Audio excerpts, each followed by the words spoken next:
Welcome to the podcast. It's Mr. Ish. We're here at KIPS Bay Boys and Girls Club, Kudir Clubhouse. It's been a while since I had these guys.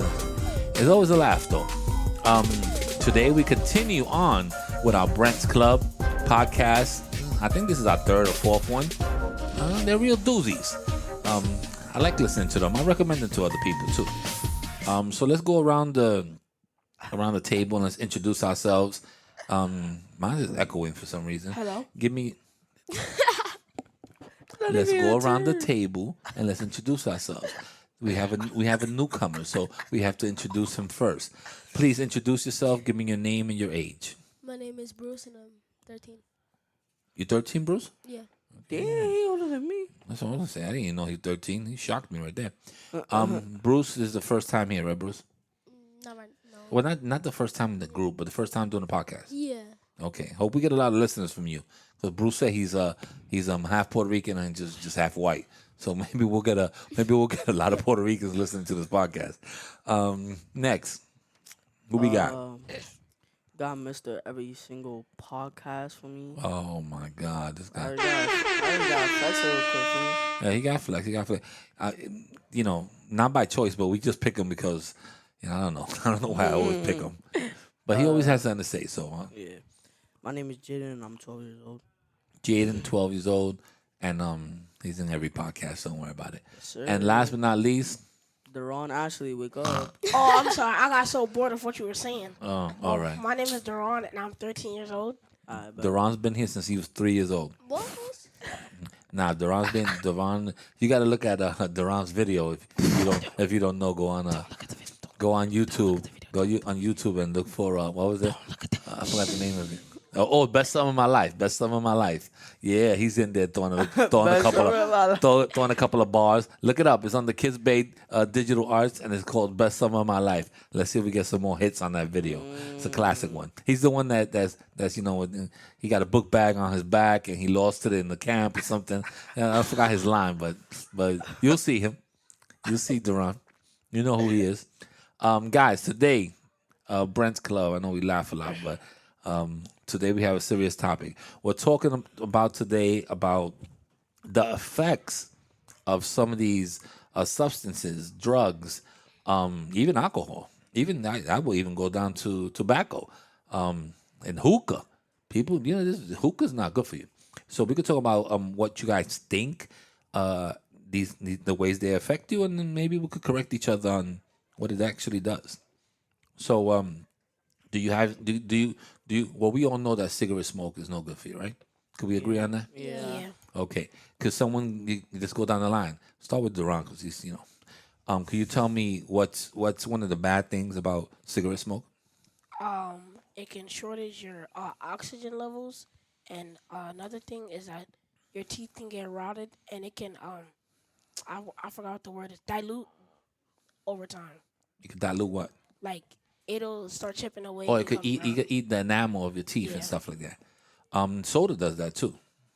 If you drink a lot of soda and all that stuff, and then you lick like your teeth and all that stuff, you could kind of feel it's kind of like a sandpaper because the sugar's eating up on your teeth. That's what it does. Okay, so that's one of the things that cigarettes do.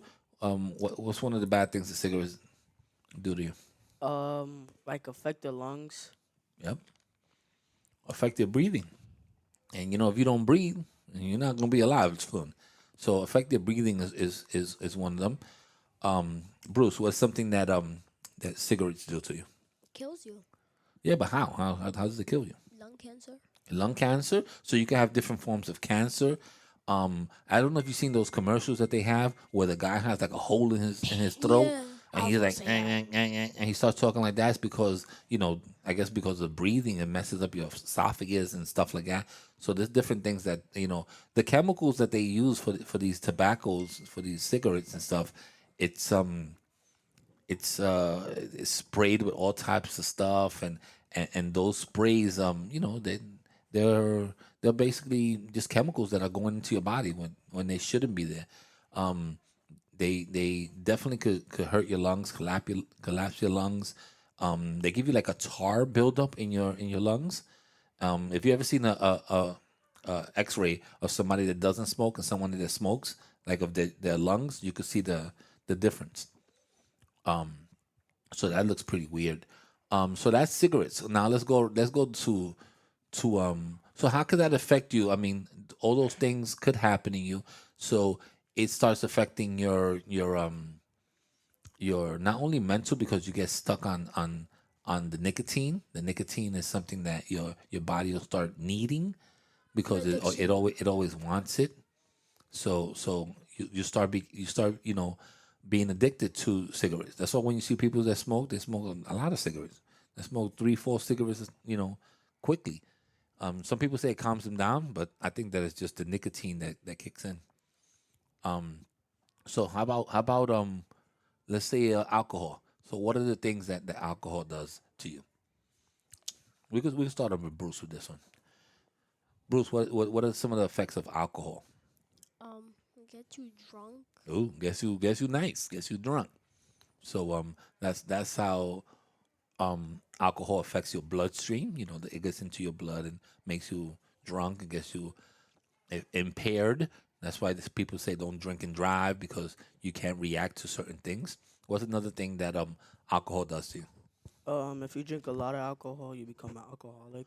Yes, your body also could be dependent on it. People say that they have the shakes. Like people like, oh, I haven't had a drink, and they're shaking and stuff like that. So it does affect your body. Your body always wanting it or craving it. What's another thing that alcohol does to you? Um, I'm pretty sure it can mess up your digestive system, especially your liver. It Oh yeah, can well yeah, break down your liver. it messes up your liver, and if you mess up your liver, that controls a lot of things in your body. And a corroded liver, or what when it starts eating away at your liver, so it could give you all types of cancers. It could affect it could. One little thing about your body is that when one thing shuts down, it could like basically just have a lot of other things happen. So something like your liver being failing or something like that could then cause you to have heart attack. It could, there's little things that because you're like, oh, I'm a smoker, I can't breathe well, then maybe you get asthma or you get emphysema or something like that. So because you're smoking, it starts picking at different things of your body, and that's how it starts affecting it. Alcohol also, besides the liver, it could affect you. It could impair your vision, obviously. It could impair movement because you're so drunk, right? That you can't move your arm. You be all lazy. You don't know what to do. So those things could affect you. Walking could affect you. Driving could affect you. Operating machinery and stuff like that. So you have to be very, very, very careful when you consume alcohol. Um, I'll be going to the heavy ones, guys. We're going to the big ones. All right, so let's start off with pharmaceuticals. Let's start off with just regular painkillers. So how do you think painkillers affect your body? When you consume painkillers, it can rearrange like your body or how it moves, like your stomach. It can move in another way.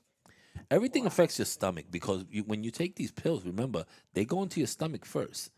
So even when you have antibiotics, has anyone had antibiotics before, like for an yeah, infection Yeah. or something like that? You see, if they give it to you, they usually say, eat something first before you have the pill, and that's because the pill or even the liquid could be very strong, and when you're putting it into an empty stomach from the acids and all that stuff that's in your body, it could affect you immediately, really quick. So sometimes people feel like throwing up. Sometimes you may feel nauseous. Sometimes it may give you diarrhea. Sometimes it may get you constipated. So you don't never know. The people's bodies are all different. They kind of could tell you this could this slightly might happen. But so painkillers definitely affect your stomach. They affect that immediately, but they also affect your nerves because if you're taking painkillers for, let's say, a broken foot or something, so it could relieve some of the pain. Well, most of the pain that you have, if you have a cast on, is not the cast, right? It's the pain inside, the tingling, the so those are all nerves. So it controls those little nerves. So those nerves, it can't pinpoint just your leg. It's whatever nerves in your body. So it'll relax all the nerves throughout your body. So that's what they call painkillers. They're gonna kill the pain. But too much of anything is not going to be good. So when you start taking this, it messes up your stomach. It gives you constipation. It starts affecting you because you'll start craving this particular, type of painkiller. And it could be something like Tylenol, and then it goes to extra strength Tylenol, and then you go to Advil, and then you go into the bigger ones like Percocets and OxyContin and stuff like that. And those are the ones that, or even I don't even know they have morphine pills anymore. But morphine. Has anyone had morphine before? I Like, don't. has anyone had an operation? Mm, Yeah. You had an operation? Wait, a What? stitch? No, that's not an operation. That's a like surgery? Like a yeah, surgery? like a surgery. Yeah, for Yeah, my leg. When for I your busted leg. open my leg. Okay, so they probably gave you something in liquid form, maybe some form of type of morphine, because it relaxes your whole body in order for them to like reconstruct it or put it back into its place. Bruce, you ever had an operation or something like that? No. Um, I'm gonna let you know. One time I was riding a mountain bike and I hit a tree like going 55 miles an hour, and they flew me out of a helicopter. They put me like in a crate or something. The helicopter flew me to the hospital. That was the first time I ever got morphine. I couldn't feel my face, but I broke like all my bones on one side of my body, so I was in extreme pain and in shock. So they gave me morphine, and I really could not feel my face. It was like numb, my lips, everything. So the how quickly that works is incredible.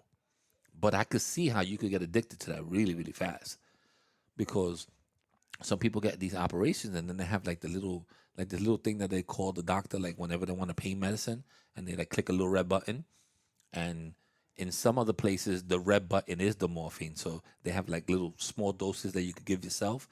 A lot of people just hit that button all day, all day, all day because they don't want to feel no pain because it feels so relaxing. It's a very strange drug. Morphine is really, really, I mean, I guess for operations it has to work, but I'm pretty sure that people would use that, just to get high and to do other things with it. So morphine is definitely one of those weird drugs. Um, what's another extreme one or something that we can't think of? Um, you know what people take now? What they call that? Like Robitussin and I know a lot of the rappers used to do it like with syrup. They call it syrup, right, or something like that. Yeah, codeine. Yeah. So the other day I went to go buy something for my daughter, so they was both sick. I can't find cough medicine in any pharmacy. Like people just buying it and like keeping it in their pocket and bust it out, like, and they just drinking it, like just it's weird. It's real bugged out, and so people are doing that. So it's like the codeine in the medicine, like the cough medicine and all that stuff. I know some of the rappers. I know. What's his name? I think it was a yeast, not easy. Yeet? Huh? Little Wayne, yeah. Little Wayne you always see him with a foam cup, and they used to put medicine in there, and they mix it with Sprite, so it could taste more like a drink, and they'll drink cough medicine just so they could feel good. It's a weird thing, but you could imagine that also. Have you ever had cough medicine and you go to sleep? That joint could really numb you. Yeah. So you could imagine having that, drinking it in one of these big cups, and constantly drink. I'm talking about they drink a whole bottle. You know how you take a dose, like a little cap, Yeah. boom, you go to sleep, you feel better. Oh, your chest is warm. Yeah. These guys are mixing it with soda so they could drink more of it and finish a whole bottle. Your body's not made to finish a whole bottle of cough medicine.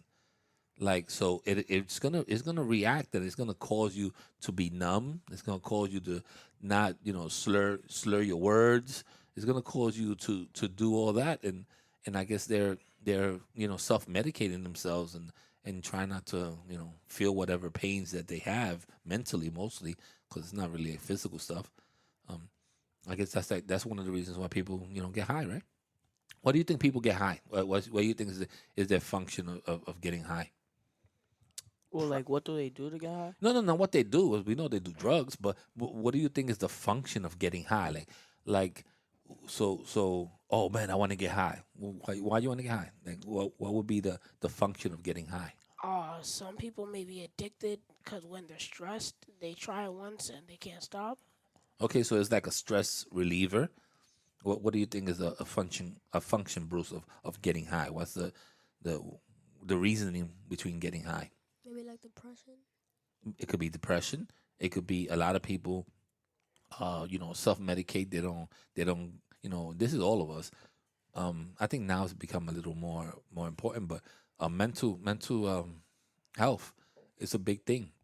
Not a lot of us talk about our feelings. Not a lot of us talk about um, things going on in our life. Not a lot of us, talk to professionals. So like I'm gonna smoke a joint. I'm gonna feel good about myself, or I'm gonna worry about my problem. I'm not gonna worry about my problems. So that's one of the reasons I think that people get high. Um, what about let me see. What about people that drink? Why do you think they drink? To relieve pressure To relieve pressure. That could be one. or peer pressure. Peer pressure. What do you think? Why do you think people drink? For the feeling of it, like when For it kicks in and like you're high or something or drunk. for the relaxation of it, because it relaxes you, I guess. Um, what do you think, Bruce? Why do you think people drink? Maybe like 'cause to them it feels good. Because it feels good to them. Um, I tell you that most drinkers usually will start saying, "Oh, I just like drinking when I'm socializing." Like when you basically hanging out with your friends, or you're at a celebration, you're at a party, you wanna be happy. So you be like, oh yeah, I have a beer, or I have a drink, or something like that. So I guess that's one of the reasons. And it's not a problem that you may have a glass of wine, or you may have a drink. The Like everything in life, if you have too much, then it's a problem. So if you have a drink, and you go on a date with your wife, your girlfriend, or something like that, and you're celebrating the birth of your child, and you have a little cup of champagne, and nothing wrong with that. But now drinking 3 bottles of champagne by yourself, now that's a problem. Financially, it's a problem because they're really expensive, and then the problem is that you're gonna be drunk, and you ain't gonna be able to drive or take care of your baby and stuff like that. So those things like that are really important to try to level yourself and not have too much of. We talked about a lot of stuff, or at least I did. How do you guys feel about this podcast? Did we learn anything from this? Yeah. What you learned? Drugs. About the painkillers part. Painkillers. Yeah, man. I didn't know that you can get addicted to painkillers. Yeah, Yeah, I Mo- didn't most of know these that. most of these football players and like wrestling I know players and all wrestler, that, yeah. they get addicted to that quick. Somebody slams you on in Painkillers. in WWH. You know how people say, oh, it's fake and all that stuff. Someone really still has to slam you, and there's styles that you could land a certain way, but eventually you're gonna have some pain, and then you're gonna go out tomorrow to Dallas, and you have another performance over there. So people start popping in those painkillers, and then you get addicted to that quick. Because you feel so good, the pain doesn't exist, and then you go out and you perform again. So baseball players, I'm talking about all these, but sports players, a lot of them get addicted to that. That's one of the first things that they get addicted to is painkillers, and especially if they do have something like a torn, a tall groin or something like that, and the doctor prescribes some painkiller, and then they have access to it. Instead of taking one, they take four. Instead of taking four, hey, I'm a big guy. I'm 320-pound linebacker. Four is not going to do it for me. I take six. And then you're taking six, 3 times a day. 6 times 3. Give me the math real quick, guys. 18. Okay, you go to a good school. What's the name of your school there? Kipple. Let's shout them out. It sounds like KIPS. You got that good math. You got that good math. You must go to a private school. So you get addicted to the pills really quick. I'm good with this podcast, man. You guys did a good job. Because For I new- was in it. Huh? Of course. No, there you go. See, he wants to give I himself. was in it, bro. How about giving the newcomer a little credit? How about giving the old veteran? He came back. He's still ashy and everything, but he's out here. Why you bothering it? He's out here in the streets. Thank you guys. I mean, I always enjoy talking to you guys, and these podcasts are serious topics, but every once in a while we gotta laugh, and I hope you all learn something. I always learn. I learned that you guys know too much about these topics. That's what I learned. All right, guys. So just say goodbyes. We out of here. Don't give me no con. Give me a real goodbye, guy. Goodbye. All right, now it's Adios. adios. Bye. Check, check, check. check. 1 2 1 2 check.